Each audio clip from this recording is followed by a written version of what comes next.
Hello and welcome to another episode of Talk Cow Not Bull.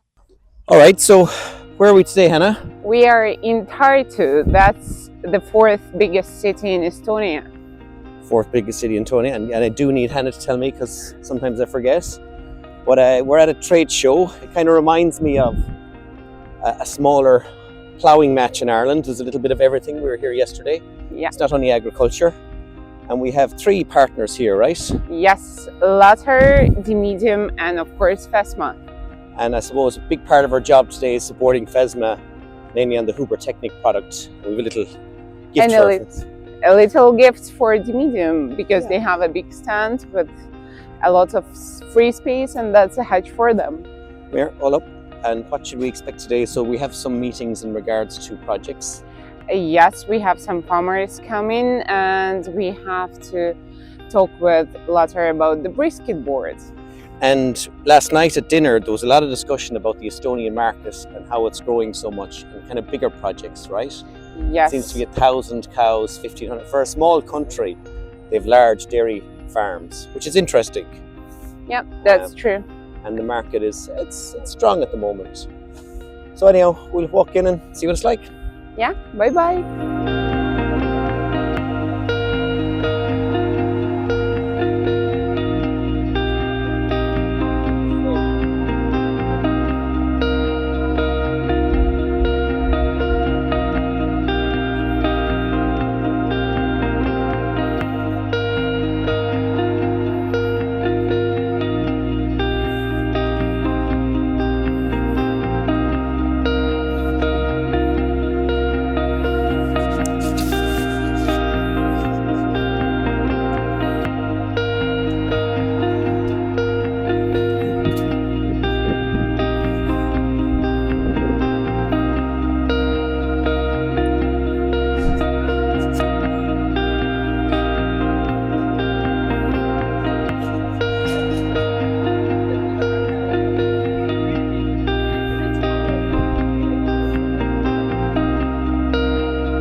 Morning.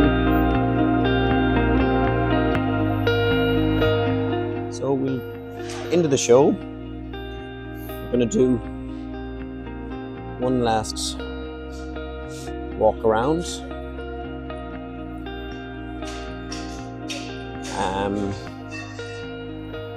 As I say, it was a real mixture of a show, not just dairy, it was everything. This is the dairy building. Oh. No livestock at this show. In actual fact, this week there's no farm visits because there has been a foot and mouth outbreak. So this is the farm building. Maybe it's nice to see things when it's quiet.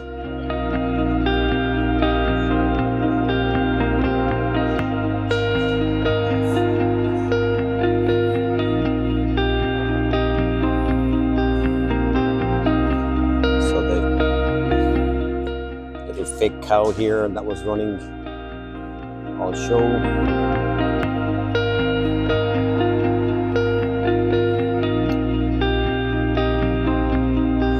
This is a nice idea. Delaval had a screen, so this is running all show. Just looks like it's a rotary. Feed pushers are really popular. Delaval, this robot was running all show. So today was a quiet day. These were our partners, Fesma. So they were presenting Huber Technic. And yeah, so this is where we were all week. Oh. we'll take a little walk outside now.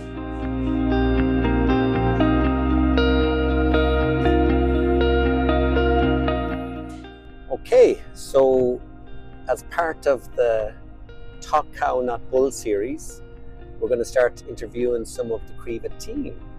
So I have the pleasure of introducing Hanna. Hi guys. On one of our many windshield time. We talk about in business, windshield time is so much fun to do a bit of driving and pass the time. So we have an hour and a half left. So where are we going at the moment, Hanna? We are going to Lithuania. Actually, we are in Lithuania. We are just on our way to Kaunas. On our way to Kaunas. Coming from? Coming from the exhibition in Estonia, Yes. having a meeting in Latvia, and now we are here. Always and ever ways a packed and great agenda. If it's left to Hanna to organise, if it's left to me to organise, nothing will happen. Be lucky if I could milk a few cows. But no, we have good meetings. We had a call this morning as well, hadn't we? We were together. But anyhow, introduce yourself, Hanna. Tell people a little bit about you and I'll get into the normal questions then. So obviously my name is Hanna. I'm nearly 33 years old, with 10 years in agriculture. Yep. It will be my 5 years I'm working for Creva, working for Noel. And I love agriculture. I'm fond of making calves' life easier, better, and healthier. And I'm looking to new adventures with Creva. And at the moment, I'm driving. Driving, yeah. You're always working hard, always harder than me. Always keeping organised and keeping going forward. Right, so down to the questions. Number one, right? So kind of like call it a little warm-up question. Sure. Favorite tractor, favorite cow, and some kind of a farm-related story. Favorite tractor, Fendt. Full stop. Always a Fendt. Always. Why always a Fendt? Because at some point I was working with that brand, and that was in your previous work where you were involved in importing agricultural machinery. Yeah, so it's forever in my heart, and I've been to their factory. Oh, you were at Fendt? Yeah, it was pretty impressive. Cool. And were you ever at any other tractor factory? Nope. Only Fendt? Class, but they produce many other types of machinery, so it's not technically only the tractor brand, but I've been to their factory too. But it was so long ago. And in the Fendt factory, that was in Germany. Mm-hmm. Where was it in Germany? Oh, you remember? North, south? No idea. We were driving long time Right. ago. No. And did you drive, that time, did you drive from Belarus to the factory? Not me personally, no. Oh yeah. I was a passenger. Oh, you were Lucky a passenger. times. Yes, you learned how to drive with Creva. A bit before Creva. You've done most of your driving with Creva. Yes, that's true. Yes. Okay, and then, so Fendt tractor, nice. And then cow. So my favorite model of cow is Jersey. Jersey cow. Yeah, because I consider them the most friendly cows. They are like a dog, basically. Okay. They do understand you. They like to be pets. Pet it, yes. So they are really nice and friendly and beautiful, and I like them for many various reasons. Yeah, I know on our little farm, the Jerseys do tend to be a little bit more petty and more friendly, for sure. And they are smaller, so you don't get that afraid. Yes. When you come close to the cow. And then I always talk about a farm-related story. I don't have really fun-related stories, but we were about 4 years ago. We were traveling to Oman to visit one farm. That's right. It was still COVID times, and during those times they were checking your vaccination certificate, and like it was a pure shock for the guys at the customs at the border, They probably never seen foreigners with my passports in Yeah. their region. Yeah. And he was saying something like, he was taking my papers and he was like, vaccination. But I heard fucking nation. And I was like, I didn't why? know that. All right. That's Yeah. why he was holding you up. Yeah. Because I had passed through the customs at this stage. And the guy was asking me about Okay. vaccination. He could not realize that you Okay. can get 1 dose instead of 2. Like there is Yes. Johnson. Yeah, I had the something. 2 vaccine shots at the time. You only had 1. Yes. Yeah. We were crossing between Emirates to Oman to visit a farm, and all you heard was "fucking nation." Yeah, and the guy was holding my papers and saying fucking nation, and I could not understand why he swears. Like what did I do wrong? What Belarusian people did wrong to that poor guy in Oman? But yeah, he was was asking funny. for my vaccination That- certificate. That was a nice trip. We visited a lot of farms. Well, you know, when you visit farms, it's not even really the farm itself; it's back from it in the offices. But we visited, we visited National Dairy, and my daughter was on her transition year experience, Julia, and she was with us. We had a trade show that time as well, didn't we? And that was a good trip. Yeah, that was a good trip. I didn't know that. I thought he was just holding you up because of the 1 vaccine, but you couldn't understand. Okay, you couldn't understand him. Because he couldn't understand me. Everything was okay, but he never saw a person just Okay. with I thought it one. was because of the 1 vaccine. Yeah, I know, it was very strange. Like, and everything was so quiet that time too. But you know what? We won the project, didn't we? And they installed the Hatfield bottle trailers, didn't they? Yeah, we won the project. And you know what else? We secretly brought alcohol to the country. We did not know that it was forbidden. Yeah, we did not know that. We brought a gift as well to the farm, and yes, typically sometimes it can be an alcoholic gift, you know. So yeah, that's right. And we were okay. We survived. Yeah, that was good. Yeah. So then I suppose next question goes on to why you do this, Hannah. Why, like, you could work at other things. I think you were a school teacher in the past. You were you're a manager in a karaoke bar. Yeah, I was working in a hospitality business when I was a student. Yes. Back to those old days. Yeah, you're qualified as a teacher, as an English teacher. Yeah, as an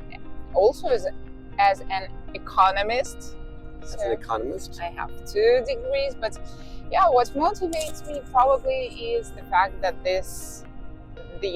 agriculture is one of the most stable spheres. Like when it was COVID crisis, when it was economic crisis, it still survives, and it still needs to be equipped, supplied, because people were eating, they're eating at the moment, and they will be eating all their life, and drinking milk as well. So I'm not going to hide that money motivates me as well. So this is the second thing. Sure. Money is always number 2. It's not number 1, but it's number 2. Exactly. But yeah, that's an important factor. So and it's different. In Kriva, we could be talking to how many different countries a day? Oh, yeah, that the multinational thing is also really exciting. Sometimes it can be really hard and frustrating because you have to adapt. Sometimes they don't understand you or you don't understand them, but you can be talking like to 20 different nations within 1 week. Like today, Noel mentioned we had a call. We were in Latvia and we were talking with Australia. So this is how international the business can be. Yeah. We're not in Latvia, but doing a video call with Australia. Yeah. Oh, it's great, and also, you know, we're not selling cigarettes here. Like it's cow and calf comfort products. We have a great range of Agri plastics and Hatfield and Uber and Durapack, and you know, so we're selling, you know, and so anybody, you know, if 2 people manage to look at this video or podcast And if they look in and they're not from the dairy industry, what everyone needs to understand is the more comfortable a cow and a calf is, the more productive they are. And it's our job to make sure we give those cows and calves as much comfort as we can. So, yeah, not a bad why to be in it. Sure. Then, Hannah, if we're chatting in 3 years' time, again, if we're to do the same video in some windshield time, driving somewhere, what would you like to have seen in the industry, say in 3 years' time, that would have progressed? Things that you'd like to see better in the industry, and maybe even in your own working life, what would you like to see improve? So, speaking about industry, I would like to see farmers investing in calves more than they do at the moment, because for some reason every single farmer thinks that milking equipment is the key to success, but no, the herd starts from the calf, and you have to have your calves right, because if you damage their health while they are still young, you will never reach the potential. It doesn't matter what genetics you are using or what milking robots you are installing.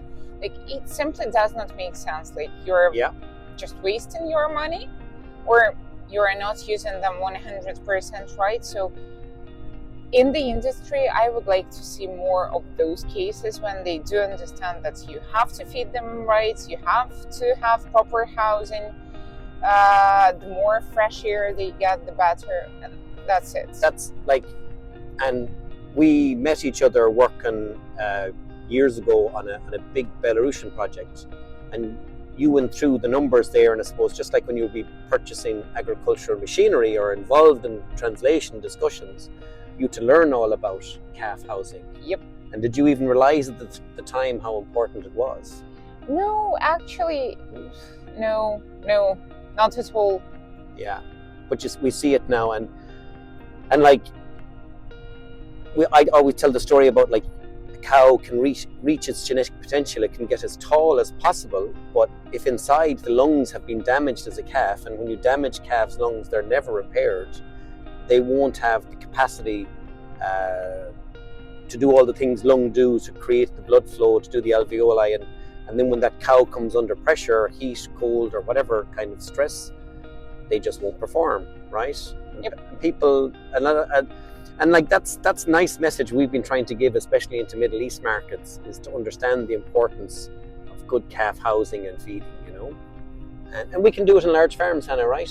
Of course. It doesn't matter how big or how small your farm is. You can do this everywhere. You just need to understand why. Yeah. So 3 years' time, hopefully farms will understand that more, large and small, how important do you have to look after your calves. Yep. And we talk about the focus on 5, but I mean, you said the number one point there, it's fresh air. Calves need fresh air in terms of lung development and no viruses and pneumonia. Yep. Nice. So Hannah, on to the next question then, roughly. So technology and innovation, just you in your working life, not necessarily farms or anything. But what's the kind of one greatest technology or innovation you've seen in your working life that has made your working life easier, that you like? AI. I knew you'd say that. Really? AI? Really, because it takes a lot. It does a lot of things that I don't like to do myself, like a lot of manual, boring work. Then it will never substitute a human, to my mind. No. But like, if I need to find something or to write something or to word something better, AI is here to help. But putting the jokes aside, the best thing I've ever seen in my life in terms of work, it's, I guess, precision agriculture.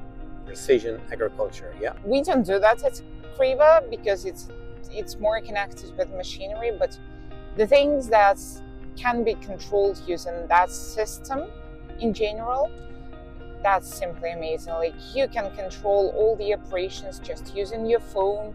You can know how your fields look like, when you need to release the cows to the fields, like just everything.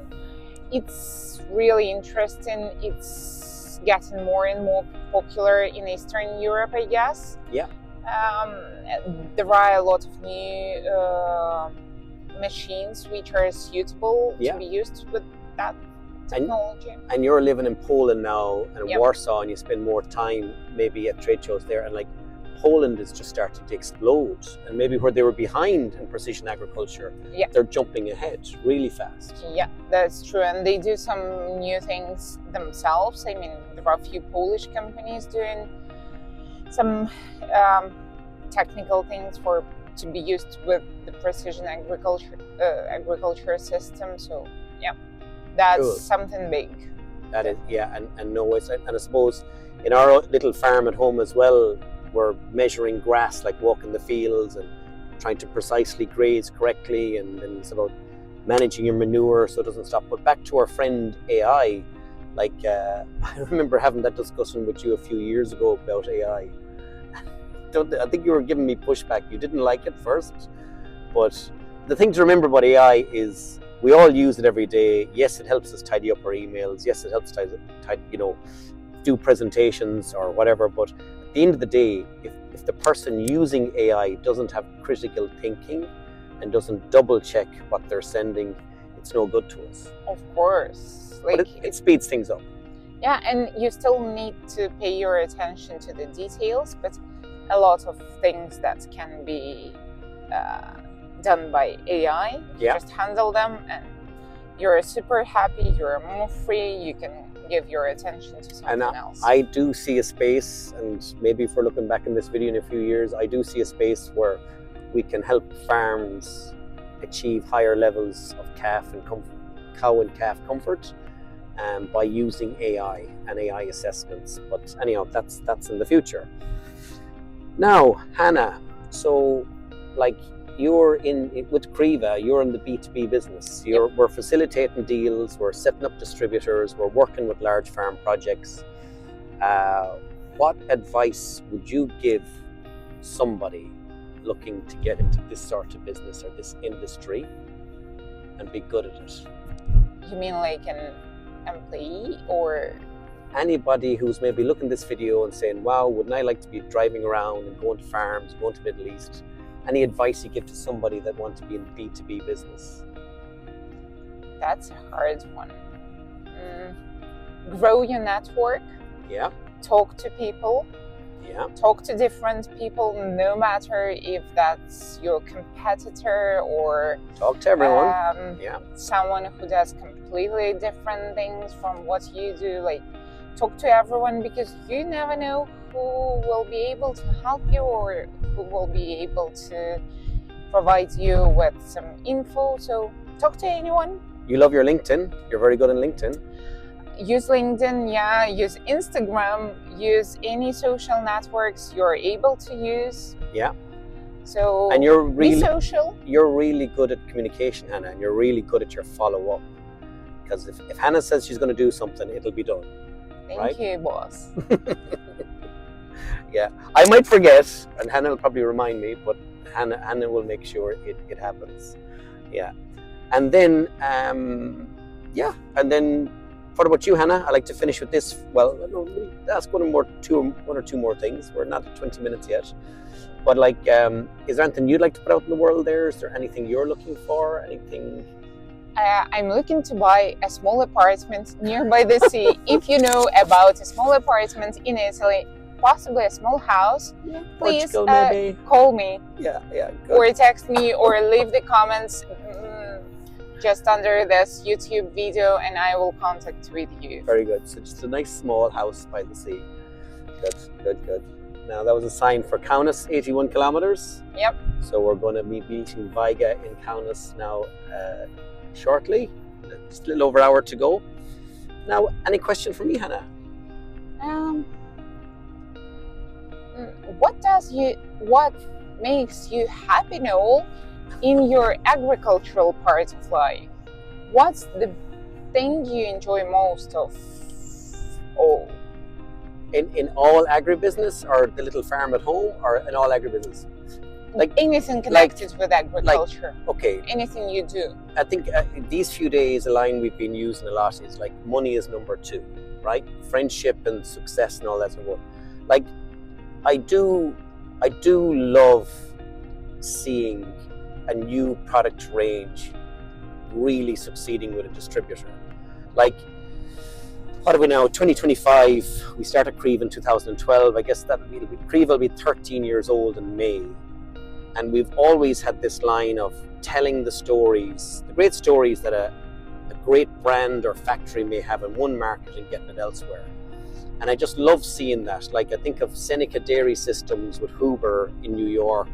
I think of, we were just talking to Francesco there in Italy. You know, we think of Wojtek in Poland with Agriplastics. Let's say Francesco in Italy with Agriplastics. The farms with Hatfield. And then just more recently, to be in Estonia and to see Fesma and Mardo. And they're a family company doing metalwork. And his eye has just been totally open to, wow, if I can put rubber under the cows and create comfort, I can add more value. And then also knowing they're great products and they're not going to be given warranty issues or whatever. They can sell it, forget it. So for me, I have to say I love that. I've always had this line for 13 years that everyone I do business with, when I do retire, or I'll probably never retire, but when I slow down, and I will slow down sometime, that I can sit down and have a beer and a steak with all the people I've done business with. So for me, just seeing the success of Fesma there the day before yesterday, that's my buzz. Okay, thank you. There you go. All right, hope you enjoyed that, and that was a quick one. And we have, how far to go now, Hannah? Just an hour, and maybe we'll do some other windshield time again. Thank you. Hopefully. Bye-bye. Bye-bye.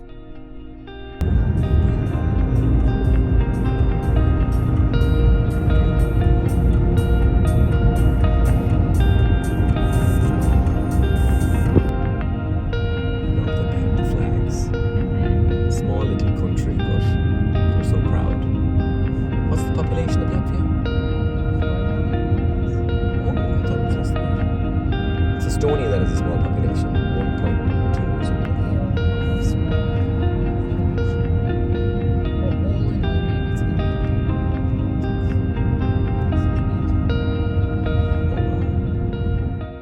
Thanks for watching another episode of Talk Count and Bull. If you enjoyed this episode, don't forget to give it a like and subscribe to the channel so you never miss a future episode.